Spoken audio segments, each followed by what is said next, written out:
Bent Neiman ও Donald লুর Bangladesh সফরে দেশের রাজনৈতিক ও অর্থনৈতিক খাতে স্বস্তি ফিরেছে বলে মনে করছেন আন্তর্জাতিক সম্পর্ক বিশ্লেষক এবং সাবেক কূটনীতিকরা।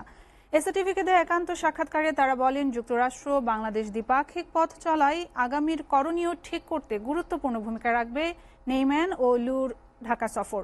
দেশের অভ্যন্তরীণ বিষয়ে নাক না গলানোর পাশাপাশি ভারত বাংলাদেশ সম্পর্ক সহজ করতেও যুক্তরাষ্ট্র ইতিবাচক ভূমিকা রাখতে পারে বলে মন্তব্য করেন তারা। মিজান আহমেদের প্রতিবেদন।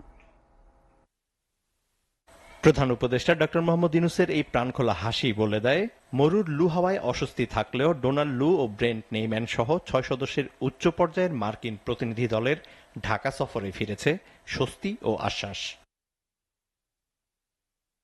এরই মাঝে আর্থিক খাতে স্থিতিশীলতা ফেরাতে $200 মিলিয়ন সহায়তা বহুপাক্ষিক সম্পর্কের উষ্ণতা বাড়িয়েছে বহুগুণ।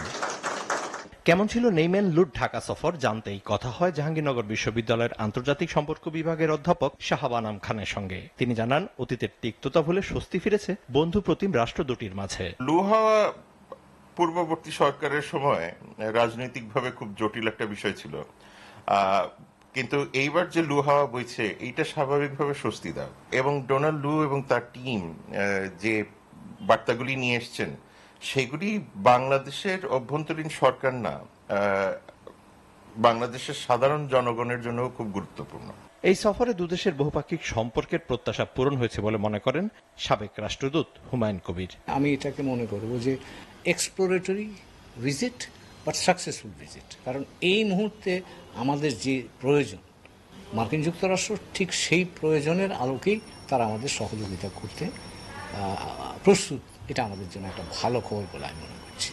আগামীর পথ চলা এ সফর দিক নির্দেশনা হিসেবে কাজ করবে বলেও মত দেন তারা। আমার ধারণা ভবিষ্যতে এই আমাদের যে সহযোগিতার জায়গাটা সেটা চিহ্নিত করার জন্য একটা প্রাথমিক আলাপ আলোচনা হিসেবে আমি এটা দেখছি।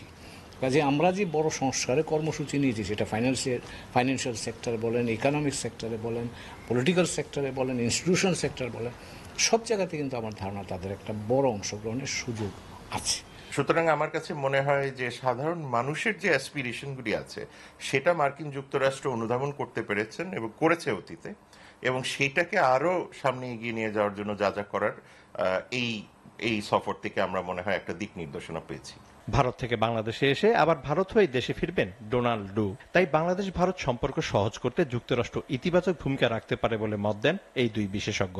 মার্কিন যুক্তরাষ্ট্র যেহেতু বাংলাদেশের গণতন্ত্র এবং বাংলাদেশের হিউম্যান রাইটস এবং অর্থনৈতিক খাত সংস্কারে মনোযোগী হয়েছে, সেই ক্ষেত্রে আমার মনে হয় না যে তৃতীয় পক্ষকে তারা খুব একটা এনকারেজ করবে বাংলাদেশের অভ্যন্তরীণ ব্যাপারে নাক গলানোর জন্য। ডোনাল্ড লুর ভূমিকাটা কিন্তু এই জায়গায় গুরুত্বপূর্ণ, তার কারণ তিনি ভারত থেকে মার্কিন যুক্তরাষ্ট্রের 2+2 ওদের ফরেন অ্যান্ড ডিফেন্স, ওদের একটা আলোচনার কাঠামো আছে, সেই আলোচনা অংশগ্রহণ করেই কিন্তু ঢাকা এসছেন। তো আমি নিশ্চিত যে আলোচনা বাংলাদেশ বিষয়ে আলোচিত হবেই বা হয়েছে, এবং তিনি ভারতীয়দের সাথে যদি তার বাস্তবতার অভিজ্ঞতাটা শেয়ার করেন, সেক্ষেত্রে আমাদের দুই দেশের সম্পর্কটাকে সহজ করতে আমার ধারণা একটা ইতিবাচক অবদান রাখতে পারে। শুধু ভারত নয়, বিশ্বের অন্যান্য দেশকেও নতুন বাংলাদেশ সম্পর্কে অবগত করতে যুক্তরাষ্ট্র ইতিবাচক ভূমিকা রাখতে পারে বলেও মনে করেন তারা। তাহলে তারা বুঝতে পারবে যে এই সরকারের চরিত্রটা কি এবং কেন এই সরকারের সহযোগিতা করা দরকার। মিজান আহমেদ, এসএটিভি, ঢাকা।